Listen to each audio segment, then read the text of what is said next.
So this morning, we will be interviewing Aletta Rochat, a very active Toastmaster since 2008 in Cape Town.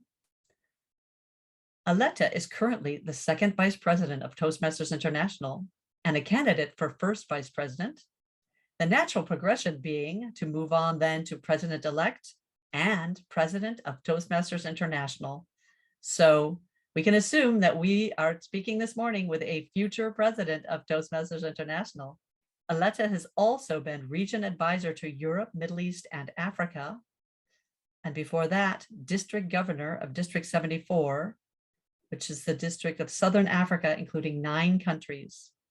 Aletta is also the mother of 3 and a very active coach. We're delighted to have Aletta this morning.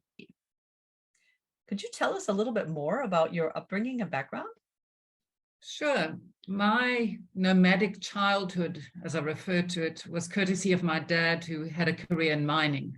So at a very young age, I was not only changing schools or towns, I was changing continents. So change was a constant companion, and it was a rich upbringing. It's all I knew. So I never knew the luxury of living in the same town for years and years. For me, it was just constantly moving. But I have very fond memories, and I think I became very independent at a very young age as a result. Thank you. And how often did you move? Did you move every year, every 2 years? Well, if I have to look back, I had 8 different schools on 3 different continents, and I had only 1 school for high school. So I had 7 schools before I reached high school. So that gives you a kind of an idea. And I was often the kid with a funny accent, the one who joined mid-year, the one who had to learn to integrate into a community again and again and again. That must have been challenging.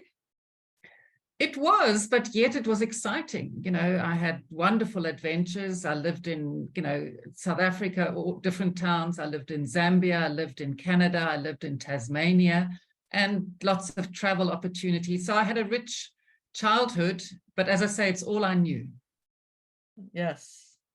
Well, thank you very much. And do you think that might have had some influence on why you decided to join Toastmasters? I think not directly joining Toastmasters. I'd always been confident about public speaking. The real reason I joined Toastmasters, I joke, is that I was running away from my kids. And I wanted something that had nothing to do with being a wife or a mom. And I'd heard about Toastmasters, but I'd never met a Toastmasters member. And I went there, and I was just so blown away by the talent, the professionalism. I knew I could learn, and I wanted to be as good as the people I saw in action that evening.